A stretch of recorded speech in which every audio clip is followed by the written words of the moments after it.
மக்களுக்கு இடையூறாக சாலை மறியல் செய்ய வேண்டாம் என கூறிய இருசக்கர வாகனம் ஓட்டியை திமுகவினர் சரமாரியாக தாக்கும் காட்சி அதிர்ச்சி அளிப்பதாக அமைச்சர் ராஜ்மோகன் தெரிவித்துள்ளார். அடுத்தடுத்த பெண்களை தரக்குறைவாக பேசி வந்த திமுகவினர் தற்பொழுது வன்முறையை கையில் எடுக்கிறார்கள் என்றும் ராஜ்மோகன் தெரிவித்துள்ளார். இதுகுறித்த கூடுதல் விவரங்களுடன் செய்தியாளர் மதிவாணன் இணைப்பில் உள்ளார். மதிவாணன் வணக்கம். தற்பொழுது இன்று காலை எதிர்க்கட்சித் தலைவர் உதயநிதி ஸ்டாலின் கைது செய்யப்பட்டுள்ளார். இதற்கு எதிர்ப்புகள் தெரிவித்து பல்வேறு கட்சி நிர்வாகிகள் போராட்டத்தில் ஈடுபட்டு வருகின்றனர். இது குறித்த கூடுதல் விவரங்கள். வணக்கம் அஸ்வினி. தஞ்சாவூரில் நேற்று நடைபெற்றுக் கொண்டிருந்த கண்டன ஆர்ப்பாட்டத்தில் எதிர்க்கட்சித் தலைவர் உதயநிதி ஸ்டாலின் காவிரி பிரச்சனையில் தமிழகத்தினுடைய விஜய் அவர்களை தமிழக அரசையும் விமர்சனம் செய்திருக்கிறார். அவர் மீது போலீசாரால் வழக்கு பதிவு செய்யப்பட்டு இன்று போலீசார் அவரை கைது செய்திருக்கின்றனர். அரசை விமர்சனம் செய்த எதிர்க்கட்சித் தலைவர் கைது நடவடிக்கையை கண்டித்து தமிழகம் முழுவதும் இருக்கக்கூடிய திமுகவினர்கள் கடுமையான போராட்டத்தில் ஈடுபட்டு வருகின்றனர்.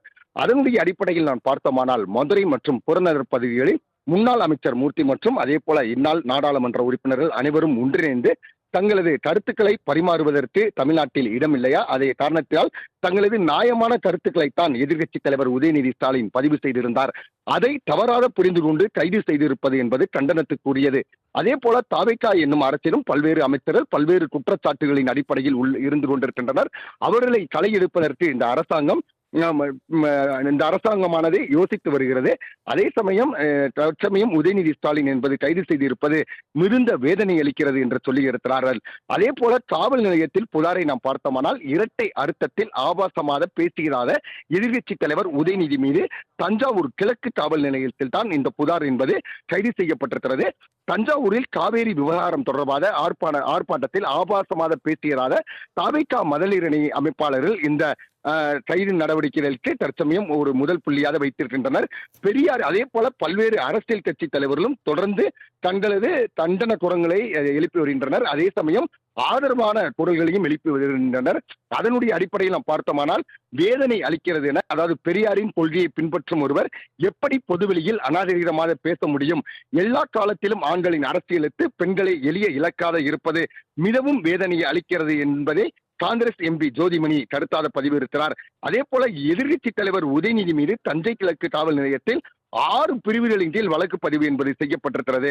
தொடர்ந்து உதயநிதி கைதுக்கு எதிராக மேல்முறையீடு என்பதும் செய்யப்பட்டிருக்கிறது. அவற்றை நாம் பார்த்தோமானால் எதிர்க்கட்சி தலைவர் உதயநிதியை கைது செய்யக்கூடாது என சென்னை உயர்நீதிமன்றத்தில் முறையீடு செய்யப்பட்டிருக்கிறது. இன்று பிற்பகல் விசாரிக்கப்படும் எனவும் சென்னை உயர்நீதிமன்றமானது தற்சமயம் ஒரு அறிவிப்பை வெளியிட்டிருக்கிறது. இந்த வாதங்கள் மற்றும் பிரதிவாதங்களை முன்வைக்கிற பொழுது தமிழக அரசு எடுத்திருக்கிற இந்த கைது நடவடிக்கை செல்லுபடியாகுமா அல்லது அவர் விடுவிக்கப்படுவாரா என்ற பெரும் எதிர்பார்ப்போடு இருந்து கொண்டிருக்கிறார்கள். 12 மணி வரை கைது செய்யக்கூடாது உதயநிதி மீது, 12 மணி வரை கைது செய்ய நடவடிக்கை எடுக்கக்கூடாது என நீதிபதி அறிவுறுத்தியிருந்தார். ஆனால் அதனையும் மீறி தற்சமயம் விசாரணை என்கிற பெயரில் அழைத்துச் சென்றதாக கூறப்படுகிறது. உதயநிதியை பொறுத்தவரையில் சர்ச்சை பேச்சு விவகாரத்தில் தான் இந்த கைது என்பது நடைபெற்றிருக்கிறது. அப்பொழுது கைது செய்து அவரை அழைத்து சென்ற பொழுது உதயநிதி ஸ்டாலின் செய்தியாளர்களை சந்தித்திருக்கிறார். என் மீதான கைது நடவடிக்கையை நான் நகைச்சுவையாக, அதாவது காமெடியாகத்தான் பார்க்கிறேன் என தெரிவித்திருக்கிறார். அதே போல கைது நடவடிக்கைக்கு பயப்படக்கூடிய ஆள் நான் இல்லை. திமுக கடைசி தொண்டன் கூட இது போன்ற கைது நடவடிக்கைக்கு பயப்பட மாட்டான். விசாரணைக்காக அழைத்துச் செல்லப்படக்கூடிய எதிர்க்கட்சி தலைவர் தற்சமயம் உதயநிதி ஸ்டாலின் அந்த கருத்துக்களை தெரிவித்திருந்தார். அதே போல தொடர்ந்து திமுகவினர் இந்த செய்திகளை கண்டறிந்தவுடன் சாலைகளில் இறங்கி கடுமையான போராட்டத்தை முன்னெடுத்து செல்கின்றனர். தொடர்ந்து மதுரை மாநகரத்தை நாம் பார்த்தோமானால் பல்வேறு இடங்களில் போக்குவரத்து நெரிசல் என்பது ஏற்பட்டிருக்கிறது. அதே போல பதட்டமான சூழ்நிலையும் என்பது இருந்து கொண்டிருக்கிறது. தொடர்ந்து ஆங்காங்கே காவல்துறையினர் தொடர்ந்து அந்தந்த பகுதிகளில் அமர்த்தப்பட்டு அங்கே போராடக்கூடிய திமுக தொண்டர்களுக்கு தேவையான அறிவுரைகளை வழங்கி கலைந்து செல்ல சொல்லியிருக்கின்றனர். இந்த கைதானது பெண் வன்கொடுமை தடுப்பு சட்டத்தின் அடிப்படையில் பதிவு செய்யப்பட்டிருக்கிறது. பெண்களுக்கு எதிரான வன்கொடுமை தடுப்பு சட்டம் உள்ளிட்ட 9 பிரிவுகளில் உதயநிதி மீது தஞ்சை கிழக்கு போலீசார் வழக்கு பதிவு செய்திருக்கின்றனர். அதே போல நாம் பார்த்தோமானால் பாமகவினுடைய தலைவர் அன்புமணியை பொறுத்தவரையில் அவர் சொல்லியிருக்கிற கருத்தை பார்த்தோமானால் உதயநிதி பேச்சும் கைதும் கண்டிக்க கூடாது, அதாவது அவருடைய பேசியிருக்கிற பேசும் கண்டனத்துக்குரியது. அதே சமயம் அந்த கைதையும் நான் கண்டிக்கிறேன் என்று சொல்லியிருக்கிறார். தஞ்சாவூர் போராட்டத்தில் உதயநிதி பேசியது அதற்காக கைது செய்யப்பட்டிருப்பதும் தவிர்க்கப்பட வேண்டும். உயர்நீதிமன்ற அறிவுறுத்தலை மீறி எதிர்க்கட்சி தலைவர் உதயநிதியை கைது செய்ய வேண்டிய அவசியம் இல்லை என்ற கருத்தை பதிவு செய்திருக்கிறார். அதே போல காவேரி விவகாரத்தை திசை திருப்பத்தான் திரிசா வழக்கு தொடர்ந்தாரா அல்லது புகார் அளித்தாரா? அந்த இரட்டை அர்த்தம் என்ன?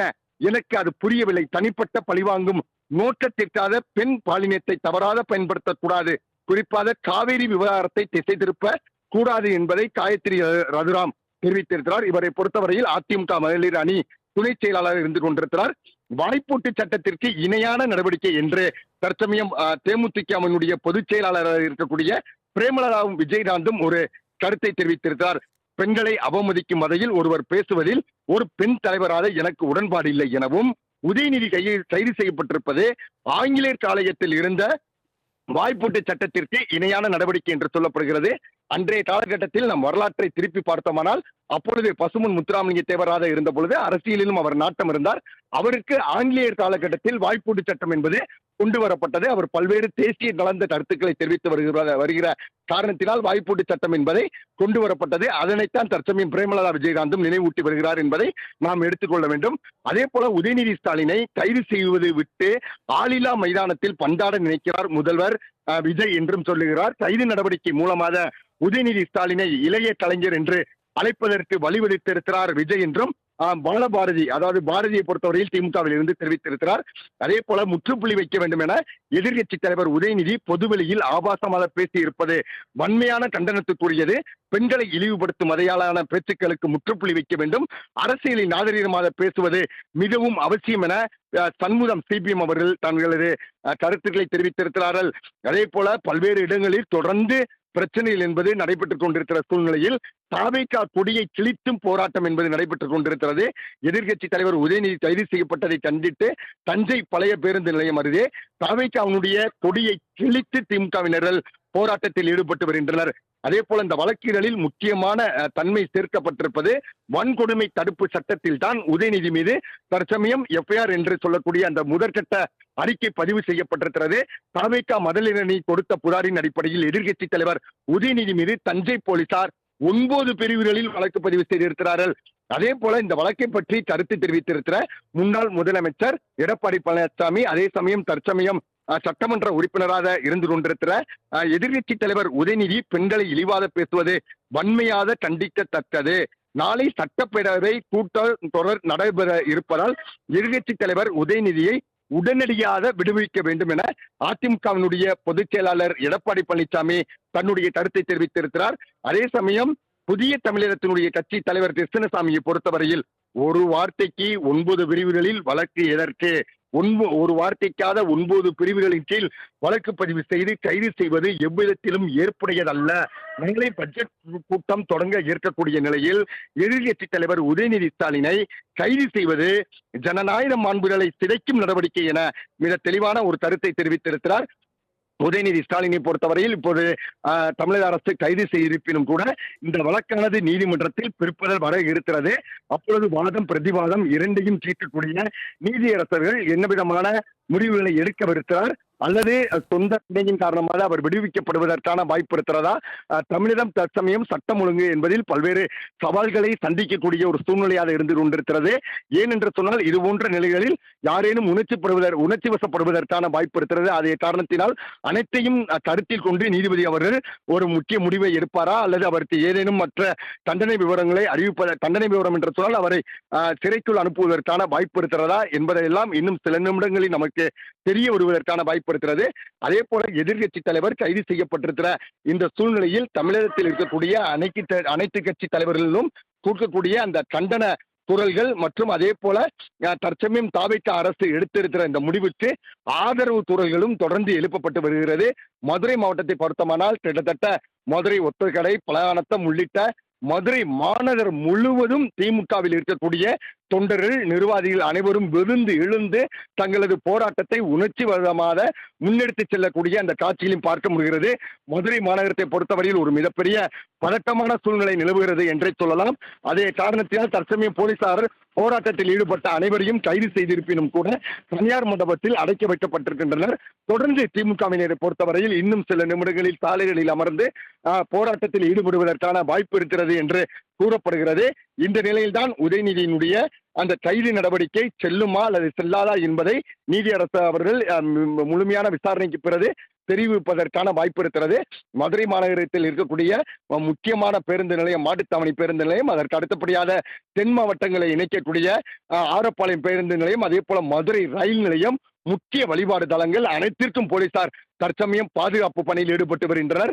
ஏனென்றால் சாலைகளை ஆக்கிரமிக்கப்பட்டிருக்கிற இந்த சூழ்நிலையில் ரயில் நிலையத்தை முற்றுகையிட்டு ரயிலை முற்றுகையிடுவதற்கான வாய்ப்பு இருக்கிறது என்ற அச்சத்தில் தற்சமயம் இந்த நடவடிக்கைகள் எல்லாம் மேற்கொள்ளப்பட்டு வருகிறது. ஒரு மிகப்பெரிய போராட்ட களமாக மதுரை மாநகரம் மட்டுமின்றி தமிழகம் முழுவதும் மாறி இருக்கிறது. நீதியரசர்கள் அனைத்து சட்ட ஒழுங்கு நடவடிக்கைகளையும் கருத்தில் கொண்டு ஒரு முக்கிய முடிவெடுப்பார் என்று எதிர்பார்க்கப்படுகிறது. அதே போல விஜய் அவர்களுக்கும் தொடர்ந்து அந்த கண்டன கூறல்கள் என்பது எழுப்பப்பட்டு வருகிறது. கிருஷ்ணசாமி மிக தெளிவாக குறித்திருக்கிறார். ஒரு வார்த்தைக்கு 9 வழக்குகள் எதற்கு என்ற ஒரு வாதத்தை அவர் முன்வைத்திருக்கிறார்.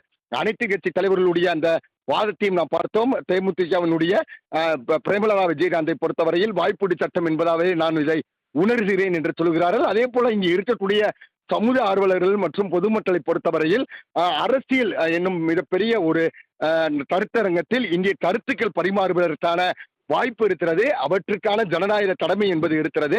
மக்களுக்காக பணியாற்றுகிறார். அங்கே அவர் சென்று காவேரி நதிநீருக்காக பேசியிருக்கிறார். அதுக்கு இது போன்ற கைது நடவடிக்கைகள் என்பது மிகுந்த மன உளைச்சலை எங்களுக்கு ஏற்படுத்தி இருக்கிறது என்று பொதுமக்களும் அதே போல இங்கே இருக்கக்கூடிய மற்ற இயக்கத்தில் இருக்கக்கூடிய தொண்டர்கள் கூட தற்சமயம் கடுமையான கண்டனங்களை எழுப்பி வருகின்றனர். அஸ்வினி.